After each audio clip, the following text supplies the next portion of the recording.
वह आत्मविश्वास से अपनी बात जारी रखती है। उसे विश्वास है कि मंदिर में रहने के दौरान डोरोथी उसकी बहुत मदद करेगी। डोरोथी को कुछ चिंता होती है। वह मन ही मन सोचती है कि क्या उसने सही किया है। अगाथा उसे समझाती है कि मुख्य पुजारिन को पूरी तरह से विश्वास नहीं है कि वह संत है, और वो इस संभावना के बारे में भी सोच रही है कि उसकी गुप्त जानकारी लीक हो गई है।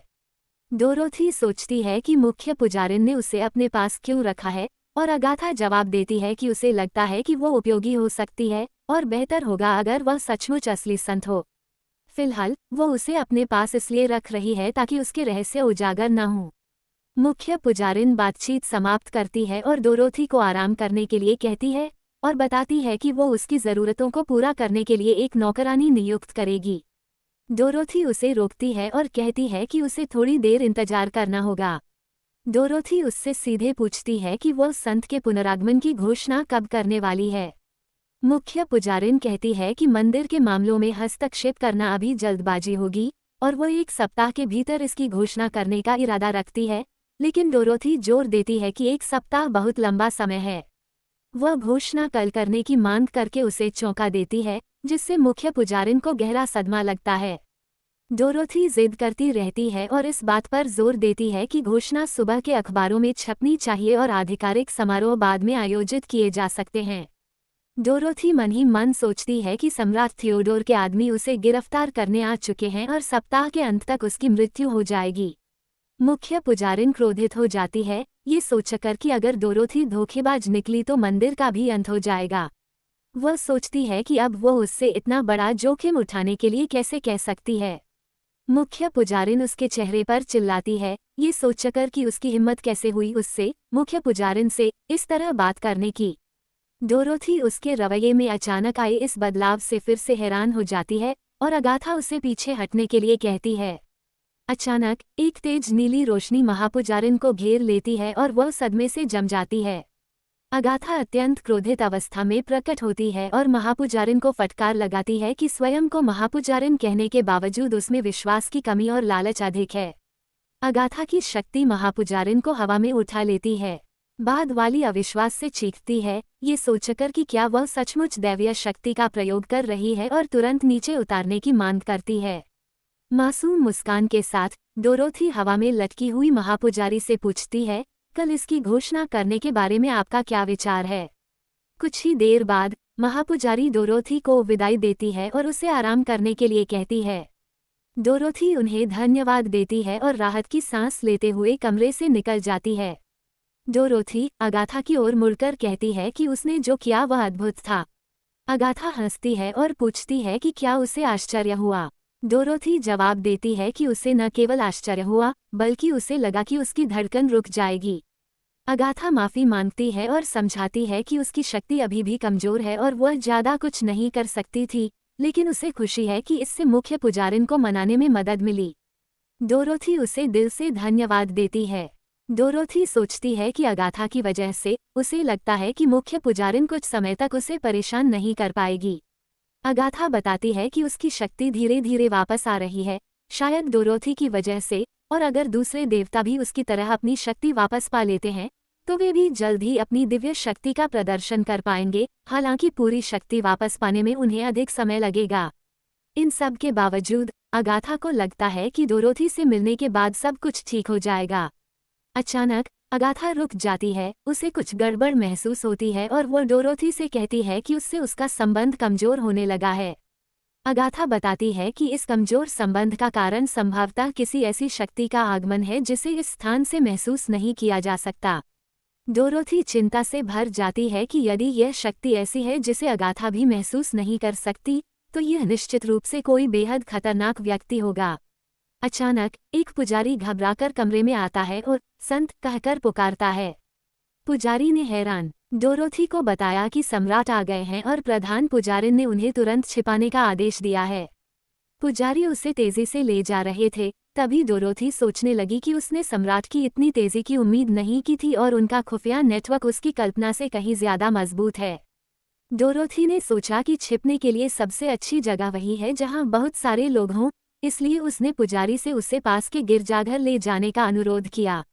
रास्ते में वह सोचती है कि अगर वह किसी शांत जगह पर अकेले छिपती है तो यह उसके ठिकाने का खुलासा करने जैसा होगा, इसलिए भीड़ में छिपना बेहतर है। उपासकों के बीच बैठकर और अपना सिर ढककर वह अगाथा से पूछती है, जो थियोडोर को देख सकती है, भले ही वह उससे संपर्क न कर पाए, कि जैसे ही वह चच में आए उसे बता दे। डोरोथी फिर से अगाथा को फोन करने की कोशिश करती है, लेकिन कोई जवाब नहीं मिलता और उसे यह जानकर गहरा सदमा लगता है कि अचानक कनेक्शन कट गया है। वह भयभीत होकर सोचने लगती है कि क्या इसका मतलब यह है कि उसे थियोडोर से पूरी तरह अकेले ही बचना होगा। उसी क्षण सम्राट थियोडोर चर्च में प्रवेश करते हैं। डोरोथी उनकी फुर्ती और तीक्ष्ण अंतर्ज्ञान से आश्चर्यचकित हो जाती है और निर्णय लेती है कि फिलहाल उसे एक साधारण श्रद्धालु की तरह व्यवहार करना चाहिए जो दूसरों के साथ सामान्य बातचीत कर रही हो। वह अपने बगल में बैठे व्यक्ति की ओर मुड़कर उसे नमस्कार करती है। वह व्यक्ति भी उसका स्वागत करता है और उसे आशीर्वाद और शांति की शुभकामनाएं देता है।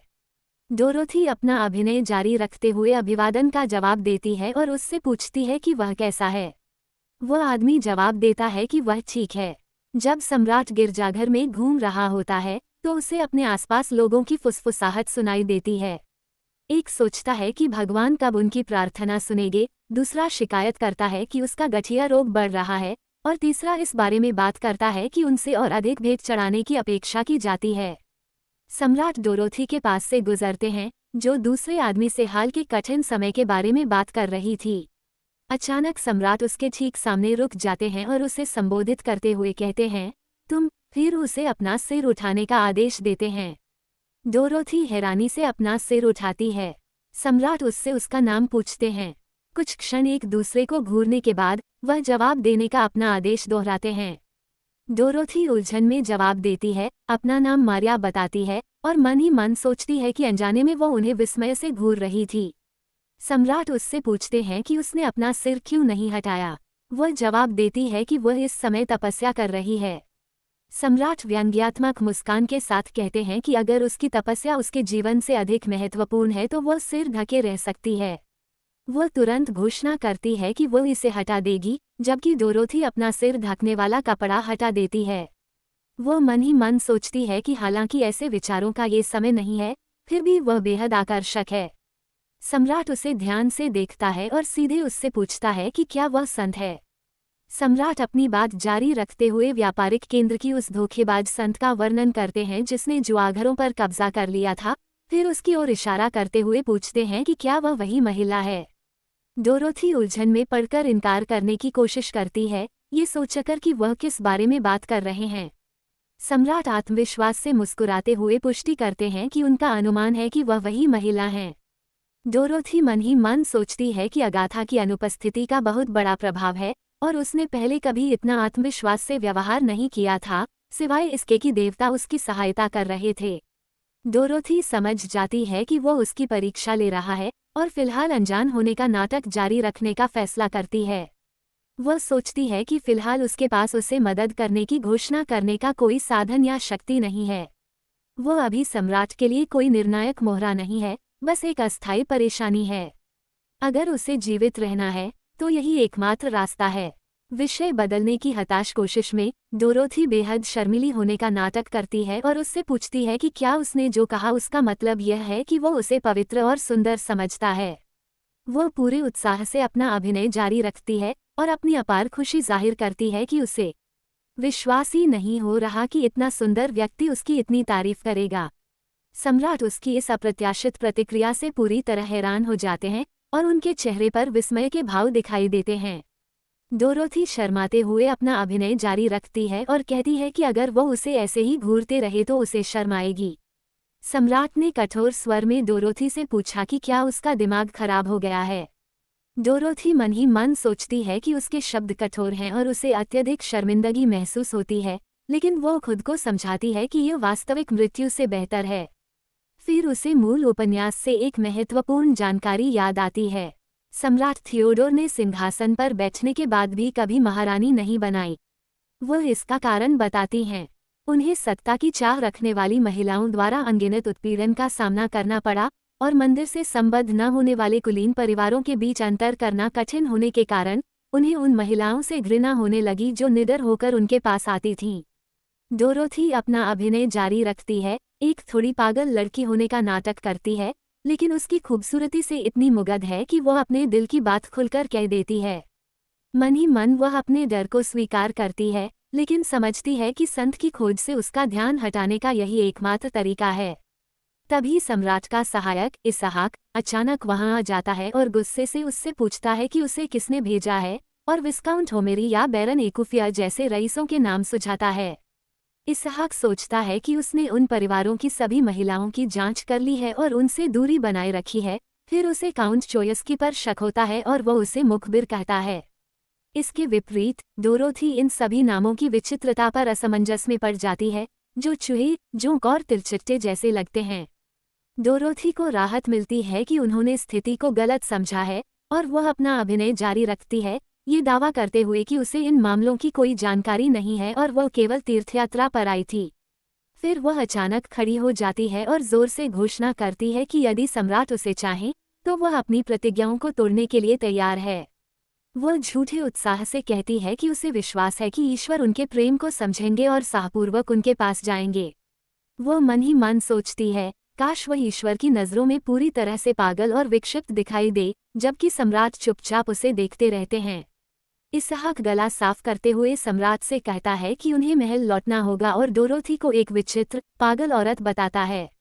डोरोथी अपनी अभिनय की सफलता पर मन ही मन खुश होती है और उम्मीद करती है कि वो इसी तरह आगे भी सफल होती रहेगी। लेकिन अचानक सम्राट उसके पास आते हैं और वह सदमे से जम जाती है, जबकि सम्राट उससे पूछते हैं कि वह किस तरह का जादू कर रही है। डोरोथी मासूमियत का नाटक करती है और उनसे जादू का मतलब पूछती है, यह जताते हुए कि वह बस खुश थी।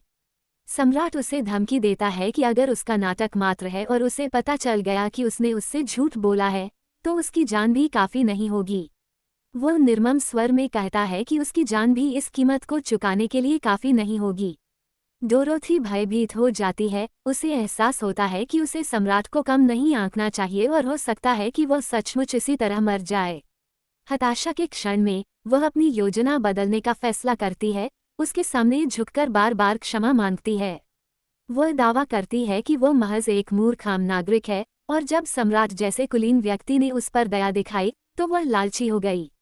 वह इस तथ्य का लाभ उठाती है कि मंदिर और संत के प्रति उसके विरोध के बावजूद वह अभी भी जनता के बीच एक गुणी शासक के रूप में जाना जाता है।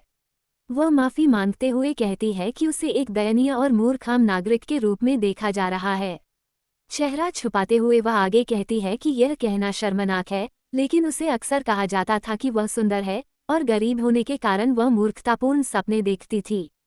कुछ क्षणों की चुप्पी के बाद सम्राट उसे उठने का आदेश देते हैं। वह हिचकिचाते हुए उससे पूछती है कि क्या वह उसे माफ़ कर देता है। सम्राट उसकी ओर हाथ बढ़ाता है। वह एक पल के लिए झिझकती है, फिर गर्मजोशी से उसे धन्यवाद देती है। जब वह डोरोथी का हाथ पकड़े हुए था, तो डोरोथी सोचती है कि शायद उसकी घातक आभा गायब हो जाने के कारण वह अब बिल्कुल अलग व्यक्ति लग रहा है। सम्राट मुड़कर इसहाक को जाने के लिए कहता है, ये सोचते हुए कि वह उस नकली संत के कारण अत्यधिक संवेदनशील हो गया होगा। रास्ते में सम्राट मुख्य पुजारिन के ठिकाने के बारे में पूछता है। इसहाक जवाब देता है कि उन्हें पहली मंजिल पर चलना चाहिए। डोरोथी राहत की सांस लेती है, ये सोचकर कि उसे पता नहीं क्या हुआ। लेकिन चूंकि वह अभी अभी चला गया है, उसे लगता है कि वो किसी तरह इस स्थिति से निकलने में सफल रही। लेकिन उसे एहसास है कि जल्द ही वह उसका असली चेहरा जान जाएगा। वो इस निष्कर्ष पर पहुंचती है कि अब इससे बचने का कोई रास्ता नहीं है और खुद को बचाने के लिए उसे व्यापक प्रसिद्धि हासिल करनी होगी। तब तक वो फैसला करती है कि उसके पास उससे बचने के अलावा कोई विकल्प नहीं है। अचानक अगाथा प्रकाश की एक चमक के साथ प्रकट होती है और घबराकर डोरोथी को पुकारती है, उससे पूछती है कि क्या वह ठीक है और उसे कोई चोट तो नहीं आई। डोरोथी उसे फ़ोन करके बताती है कि वह अचानक गायब हो गई थी और बहुत डर गई थी। अगाथा माफ़ी मांगती है और समझाती है कि उसे लगता है कि सम्राट की दिव्य सुरक्षा ने उसकी आवाज़ और रूप को रोक दिया था। डोरोथी को चौंकाने वाली सच्चाई का पता चलता है। सम्राट के पास होने पर वह देवताओं से बात नहीं कर सकती। उसे एहसास होता है कि स्थिति उसकी सोच से कहीं ज़्यादा खराब है। हालात की गंभीरता के बावजूद अगाथा ने डोरोथी के काम की बहुत प्रशंसा की और पूछा कि वह इतनी समझदार कैसे थी, और उसके शब्दों को दोहराते हुए कहा, मारिया कितनी सुंदर है। डोरोथी ने शर्मिंदा होकर पूछा कि क्या उसने सब कुछ देखा था। अगाथा ने हमें जवाब दिया, और बाकी देवता भी हैरान थे। छोटे देवता डोरोथी की प्रशंसा करते रहते हैं, परिस्थिति को संभालने में उसकी प्रतिभा और असाधारण सूझबूझ की सराहना करते हैं। डोरोथी मन ही मन सोचती है कि ऐसी परिस्थितियों में अहंकार को त्यागकर जीवन रक्षा को प्राथमिकता देनी चाहिए। उसे याद आता है कि जिन देवताओं ने उसे सताया और एक तांत्रिक की बेटी होने के कारण उसे जिस भेदभाव का सामना करना पड़ा, उसने उसे एक एकाकी और वीरान जीवन जीने पर मजबूर कर दिया था। देवता उसकी प्रशंसा करते रहते हैं और पुष्टि करते हैं कि उसने इस परिस्थिति का बहादुरी से सामना किया और जो उसने किया वह हर कोई नहीं कर सकता था। और उनमें से एक तो उत्साह से सुझाव देती है कि वे उसके लिए शाही महल को तहस नहस कर दें। डोरोथी के चेहरे पर एक प्यारी सी मुस्कान आ जाती है जब उसे एहसास होता है कि जिन लोगों से वह लंबे समय से दूर रहती थी, उनसे मिल रही यह गर्मजोशी और प्रशंसा अब उसे गहरी तसल्ली और सुकून देती है। एक देवी देखती है कि डोरोथी रो रही है, और उसी क्षण डोरोथी को एहसास होता है कि उसने उन्हें अपना सच्चा सहयोगी मान लिया है। दूसरी ओर सम्राट थियोडोर मुख्य पुजारिन का सामना करते हुए कहते हैं कि उन्हें पता चला है कि उसने चर्च में उपासकों को धमकी दी थी। मुख्य पुजारिन इस दावे को नकारती है और कहती है कि उसने केवल उनका विनम्रतापूर्वक अभिवादन किया था। सम्राट उसकी बातों को अतिशयोक्ति मानते हुए उसके असली इरादों और इस बार की योजना के बारे में सोचते हुए व्यंग्यपूर्वक उत्तर देता है कि उसे लगता है कि सभी लोगों में से उसे ही उसकी योजनाओं की सबसे अधिक जानकारी होनी चाहिए, और उपहासपूर्वक पूछता है कि क्या ईश्वर उसे ऐसी बातें नहीं बताता। मुख्य पुजारिन तीखे स्वर में उत्तर देती है कि ईश्वर महान रहस्योद्घाटन भेजता है, तुच्छ बातें नहीं।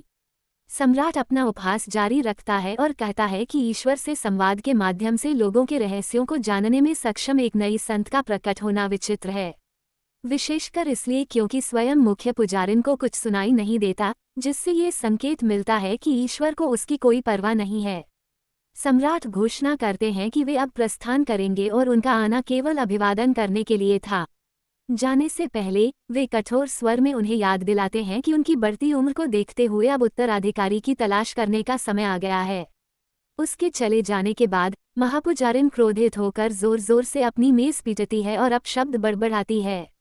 महापुजारिन इस उद्दंड बदमाश से बदला लेने की कसम खाती है। उसे याद आता है कि 16 साल पहले उसके माता पिता उसके सामने घुटने टेककर दया की भीख मांग रहे थे, फिर भी उनका बेटा इतना अहंकार दिखाने की हिम्मत करता है। खुद को शांत करने के बाद वह एक पुजारी को बुलाती है और उससे जवाब मांगती है। प्रधान पुजारिन पुजारी से कहती है कि संत के लौटने की घोषणा के बाद उन्हें जनता के सामने संत को प्रस्तुत करने के लिए एक कार्यक्रम की आवश्यकता है। पुजारी उसे सूचित करता है कि उन्हें अरलोन की मार्क्वेस से एक उपयुक्त निमंत्रण प्राप्त हुआ है। प्रधान पुजारिन सोचती है कि सम्राट का स्वयं संत की खोज में आना, जैसा कि उसने अनुमान लगाया था, ये साबित करता है कि वह एक मूल्यवान साधन है जिसका लाभ उठाया जा सकता है और वह इसे ईश्वर द्वारा दिया गया अवसर मानती है। वह निश्चय करती है कि महापुजारिन होने के नाते वह सत्ता के सर्वोच्च पदों तक पहुंचने के लिए इस अवसर का लाभ उठाएगी, यह मानते हुए कि स्वयं देवताओं ने इसकी अनुमति दी है। वह मन ही मन घोषणा करती है कि वह संत का पूरा उपयोग करेगी। सम्राट के महान मंदिर में प्रकट होने और उसके कारण मचे बवाल के अगले ही दिन समाचार पत्र हर जगह फैल गए। महान मंदिर की आधिकारिक घोषणा के बाद संत के प्रकट होने की खबर पूरे देश में फैल जाती है। समाचार पत्रों की सुर्खियों में संत की सत्यापन प्रक्रिया पूरी होने और उनके पौराणिक प्रकट होने की खबर छाई रहती है। डोरोथी मुख्य पुजारिन के साथ बैठी है और उसे यह सोचकर अजीब लग रहा है कि आखिरकार वह पूरे देश में एक प्रसिद्ध हस्ती बन गई है। मुख्य पुजारिन पूछती है कि क्या वह इससे खुश है, और बताती है कि साम्राज्य के नागरिक उसके आगमन से बहुत प्रसन्न हैं। डोरोथी उत्साह से जवाब देती है कि वह बहुत खुश है, लेकिन मन ही मन व्यंग्य से सोचती है कि क्या वह उसे मूर्ख समझ रही है। डोरोथी को समाचार लेखों पर एक नज़र डालने से सच्चाई का पता चलता है। वे महापुजारिन की महिमा का बखान करते हैं और उन्हें संत का आशीर्वाद प्राप्त करने वाली दिव्य दूत और शांतिदूत के रूप में वर्णित करते हैं। डोरोथी का मानना है कि महापुजारिन सारा श्रेय स्वयं लेना चाहती है। महापुजारिन बताती है कि वे इतनी जल्दी उनकी पहचान इसलिए घोषित कर पाए क्योंकि देवताओं ने नीली ज्वाला के माध्यम से उनकी सहायता की थी। डोरोथी इस बात की पुष्टि करती है कि हर कोई इस मामले पर चर्चा कर रहा है, ये सोचकर कि यह घटना वास्तव में अगाथा की शक्ति के कारण हुई थी और अंततः लोगों के मन में एक सच्ची संत के रूप में उनकी छवि स्थापित करने में सहायक हुई। डोरोथी मुख्य पुजारिन से अपनी बातचीत जारी रखती है और दावा करती है कि उसने देवताओं से इसके लिए प्रार्थना की थी और उन्होंने उसकी इच्छा का तुरंत उत्तर दिया। मुख्य पुजारिन उसे ध्यान से देखती है और निष्कर्ष निकालती है कि देवता वास्तव में उससे प्रेम करते हैं। अगाथा डोरोथी को बताती है कि महापुजारिन के मन में क्या चल रहा है। वह तिरस्कारपूर्वक सोचती है कि देवता इस तुच्छ और मूर्ख लड़की की परवाह क्यों करते हैं। अगाथा डोरोथी से पूछती है कि क्या उसे सचमुच सब कुछ बताना चाहिए, क्योंकि यह बहुत अपमानजनक होगा, लेकिन डोरोथी उचित उत्तर देने के लिए सभी बारीकियां जानने पर जोर देती है। मुख्य पुजारिन अपनी बात जारी रखते हुए कहती हैं कि डोरोथी के नाम का जय जयकार करने वाले अनुयायी पहले से ही मौजूद हैं और कुछ लोग महान मंदिर में धन्यवाद की प्रार्थना कर रहे हैं। फिर वह डोरोथी से कहती हैं कि वे अब प्रकट होने के समारोह के लिए तैयार प्रतीत होते हैं और उनसे पूछती हैं कि क्या उन्हें लोगों से मिलने के लिए बाहर जाना चाहिए। डोरोथी उत्साहपूर्वक सहमत हो जाती हैं। मन ही मन सोचते हुए वो फिलहाल मुख्य पुजारिन की इच्छा के अनुरूप ही चलेगी और जनता के सामने अपना चेहरा दिखाना उसके लिए फायदेमंद होगा।